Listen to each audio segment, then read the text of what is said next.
Discours aux évêques. La gauche accuse Emmanuel Macron d'atteinte à la laïcité. Sur le discours, Macron veut réparer le lien entre l'Église catholique et l'État.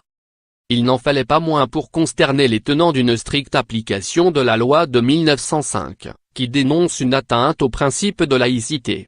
Au premier rang desquels Jean-Luc Mélenchon qui, dans un tweet rageur, dénonce un Macron en plein délire métaphysique. Insupportable. On attend un président, on entend un sous-curé.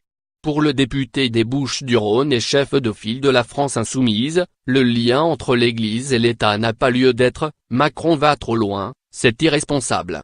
Le porte-parole de son parti, Alexis Corbière, n'est pas en reste. Le député de la Seine-Saint-Denis fustige une parole indigne d'un président d'une république laïque et accuse celui-ci de souffler sur les braises de tous les communautarismes religieux. Le nouveau premier secrétaire du Parti socialiste, Olivier Faure, s'interroge. Mais de quoi nous parle-t-on?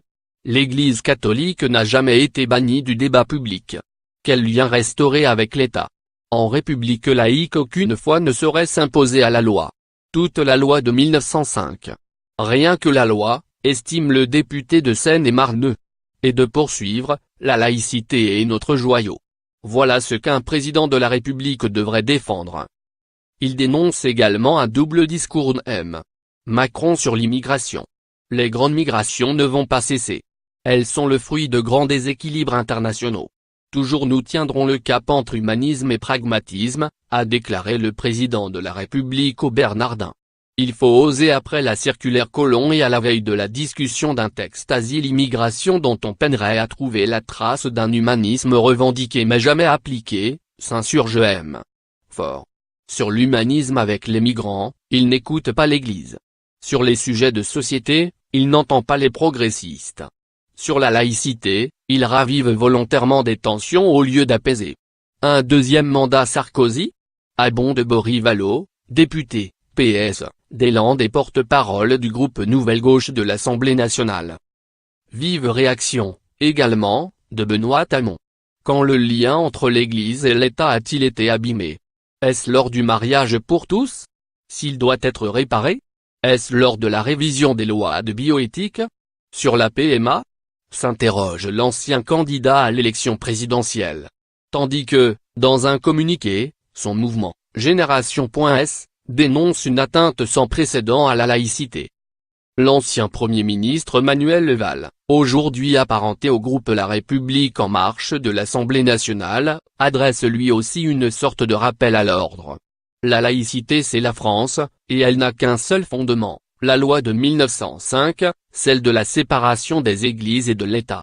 La loi de 1905, toute la loi, rien que la loi, écrit le député de l'Essonne dans un tweet. Sur son compte Facebook, le Printemps républicain, mouvement laïque de gauche, sermonne vertement M. Macron. Il n'est pas dans votre rôle de réparer les liens entre l'Église et l'État. Ces liens ont été irrévocablement tranchés, par les représentants du peuple, le 9 décembre 1905. À chaque fois que cet acte politique majeur a été oublié, notre nation s'est fourvoyée. Ne commettez pas à votre tour cette erreur, en tournant à l'envers les pages de l'histoire de France. De son côté, le Grand Orient de France a lui aussi condamné une grave atteinte à la laïcité.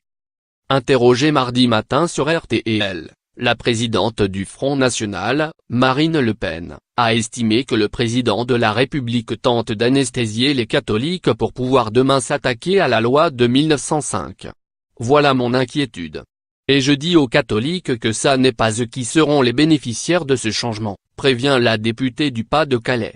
Le conseiller, PCF, de Paris Ambrossa a quant à lui choisi le ton de l'humour. Abuser du vin de messe nuit gravement aux capacités mentales, a-t-il trop été dans la soirée.